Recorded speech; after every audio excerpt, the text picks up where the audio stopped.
person dressed in a clown costume. He looked like he was cracked up. He looked like he was on the juice. Look at that second pic. Look at the second pic. Look at the second pic. Yo! I've been dormant. I've been dormant for a minute. I've been slacking. I ain't gonna lie. I ain't uploaded a vid in like a month and a half, 2 months. It's cool though. We back. I'm back. Are you back? You know what else is back? The option to hit that like and subscribe button. We got the animations in. Now we got the animation. Now we ready for some. Hell yeah. Now we ready for some. Back in 2015, I attended high school at an age where I was younger than most students. The reason for this was because I had skipped about 2 grades due to my parents thinking I wasn't being challenged enough. To put it in basic terms, So your parents sold you. Got it. His parents sold him because if he was going through school like a normal person, then he wouldn't even have to have this story to tell right now. So his parents put him in that position to get sold. L parents. Anyway, this happened the week before spring break, and I remember being in my biology class. Our teacher was going over some stuff about the examination of frogs, which sort of entertained us. As we were about halfway through the lecture, our principal, Mr. Hernandez, got on the loudspeaker and told the school we were going on lockdown. All teachers and faculty were required to lock their doors and get their students to the safest place of the room. My teacher had ordered us to move to the back of the class since we didn't have a closet. He locks the door, turns off the lights, and we wait until the all clear. I'd say we sat in total silence for a good few minutes before we hear the sound of the main doors opening from the hall. My thought was that it could have been police, but something told me it was anything but that. Not even a minute later, we begin to hear— I'm sorry for pausing. But you expected the police to be the first one there. Like, let's be honest, bro. Like, no, the cops do be selling. I ain't gonna lie. The cops be selling. They do not care. I promise you. One of the girls' phones in my class had gone off, and that caused everyone to become even more worried. As the screaming got— Such a... I'd be so mad. I promise you. And that I might have to backhand you. Like, no, I'm not backing her. I'm throwing her out. I'm throwing her out. Bro, I'm gonna push her. She gonna tell you, we're gonna lock it up. You know, when the school shooter come in, hold up. He gonna get his ass. Simple. Who has their phone on ringer in the class? It's in school. It's school. Really? Phone on ringer in school is crazy to me. I'm not gonna lie. Suddenly, he straight up punches through the small glass window while trying to reach the lock from the inside. Oh, no. I forgot At this point, everyone is terrified to the point where my teacher had to force his arm out of the window. This thankfully seemed to work, as he then continued down the hall with those horrid screams toward the main office. However, he didn't make it far, as— Although, I'm not hearing nothing about a weapon, so he can get jumped. I'm not gonna lie. I hear not one thing say he had a weapon, so— The story behind why and how he got into the school will forever haunt me. As it turns out, he was being transported to a facility when he managed to rip off the frame that separates him and the driver. He knocked the driver out cold and put the vehicle to a stop right near the school where he got out and entered the building. He was insanely strong and had been off his meds for days. That was on steroids. Yo. The driver who was transporting him was fortunately okay and was given proper treatment. Thankfully, nobody was hurt when he entered the school. My parents had gone to the school and picked me up as well, and even pulled me out for a few days. He looked like he was cracked up. He looked like he was on the juice. Nothing has happened since, but I just hope he's getting the proper help he needs. There's not a chance. This story is told in the perspective of a female. This took place in the spring of 2016, in my freshman year of high school. Around this time was the peak of the whole infamous clown sighting epidemic that spread around like wildfire. That had me creepy. I'm not gonna lie.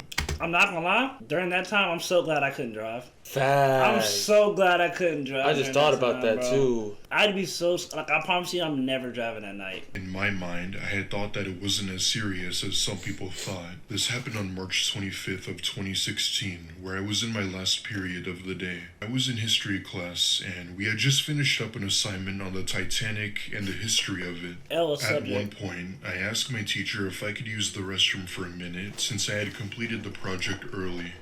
Being the sweet and charming teacher she was, she said yes and gave me the pass. Bro, I swear there's a clown in the school, the bro. restroom near my class was being cleaned, so I had to use the one on the other side of the building. As I'm making my way over to the other hallway, I look down the hall and see, out of all things, a person dressed in a clown costume. You can't be What? Bro, You what? can't be serious. The sound of a machine humming could be heard, so I figured that it would make it seem less likely that I was here. Suddenly, I then hear several sets of footsteps enter the building, yelling police. I look through the vent on the door and see about 10 or so officers and a few SWAT guards surrounding the area. I like that. Dang. 10 minutes go by, and I see them walk out of the building with 2 clowns in handcuffs. One of them being the one I saw.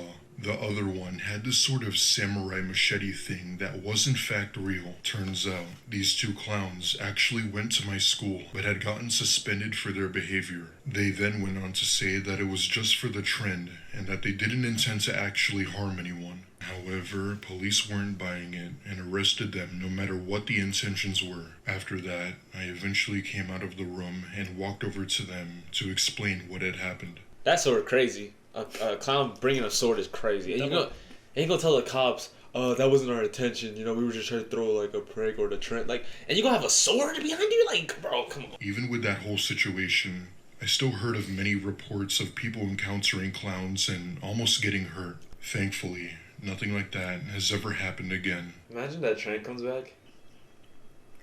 When I was in my mid-20s, I got a job as a janitor at a local high school to make some extra cash for a car I wanted. It wasn't the best job, but it was good enough to support myself financially, as well as helping my parents with bills.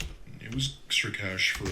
Worthington... It actually exists. It looks just like it. Look at that second pic. Look at the second pic. Look at the second pic. Yo! That looks just like it. Click it. Second one. Yeah. I worked only 4 days a week, which was a decent schedule and a chill job. Most of these days, I'd end up working the night shift.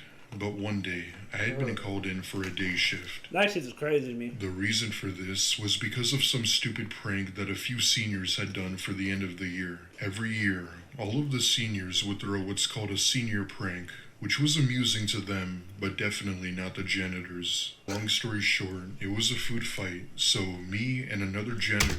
Senior prank. A food fight? Maybe that's just part of it, though. Think about it. I could do that any day of the week. Come on, bro. Seniors. Todd had to clean up the whole thing as I'm picking up the trash. The PA comes on, and it's the principal of the school. She sounds terrified and out of breath for whatever reason, and went on to say that this was a code red. Suddenly, the main doors to the cafeteria open with full force. Looking up at the ceiling was a tall, pale woman just standing there, making these strange noises. She begins to walk around the cafeteria while yelling out these deranged phrases. Everything from come out wherever you are to I'll kill all of you. All of a sudden, my phone starts to ring like crazy.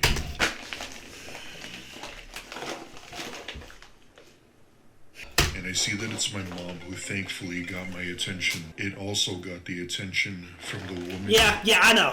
I bet it did. Why is your ringer on?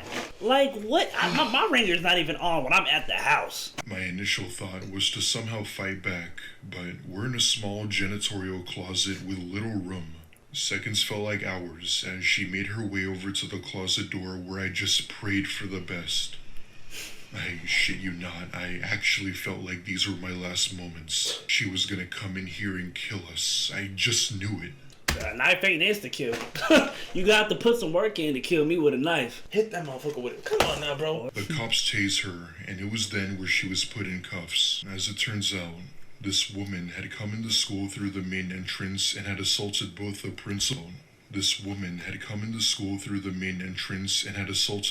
principal. Yo, so where'd she get the knife at though? Like, so she told me she whooped it out and be like, Came in the school through the main entrance. This was certainly an unfortunate situation. There's still one fact that always terrifies me. Talk to me. The only reason police were so quick to arrive was because there just so happened to be only one patrol car in the area. Keep in mind, the school was relatively far out in the suburbs, and there wasn't a police station for a few miles. Just makes you wonder, what would have happened had police arrived a minute later? Well, let me tell you what happened. They'll be safe. You probably would have got folded.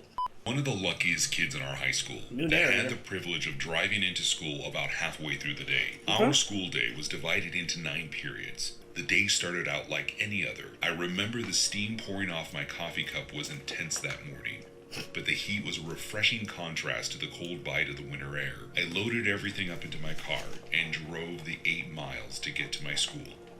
My phone kept going off, which was irritating, because the notification sound kept interrupting the music playing from it. Do y'all even know how to turn off your ringer, bro? At this point, like, is this before that was an option? Is this before, like, I don't, maybe this wasn't an option on the phones back then? I don't. I began to walk a bit down the hall.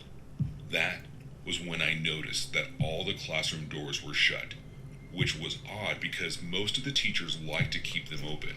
I almost threw my phone with how hard I ripped it from my pocket. I put in my passcode and then came face to face with one of my biggest fears. My phone had 4 text messages from my friend who had been trying desperately to get in contact with me. The messages read in order: "Yo, something weird is going on. Hey man, are you on your way yet? Yo, don't come in. Stranger in the halls. Teacher says he has a knife. Don't come in." That's when I heard the sound of sneakers scuffing across the tile floor at the other side of the hall. I knew I had to hide, but I didn't have many options. The footsteps drew closer and closer, with each step growing louder. I began to look around for another place to run, when all of a sudden I heard the sound of a door opening behind me. When I looked, I was relieved to see one of the custodians. He was ushering me over to him, but kept one hand to his mouth as to tell me, "Stay quiet." I ran over to him and the two of us hid, locked in a supply closet for what felt like forever, as we heard the man pacing back and forth across the stage. I had to give my statement to one of the officers, who told me I was lucky to have found the supply closet. The man was carrying around a large hunting knife, and the other officer said he doesn't know what would have happened if I had been caught by him. I mean, obviously you're gonna die. I mean, let's be honest. The moral of the story, look at your phone when you're getting spammed. I'm sorry. Bro, his friend warned him. W friend for even thinking of you in that moment. Let me know if this video was a dub, L, something. Let me know something. You know what I'm saying? Y'all see this button right there? Y'all see that button right there? Y'all hit that thing right there? Gotta hit that one. These two buttons, these should be your favorite 2 buttons. See y'all next time though. That's it.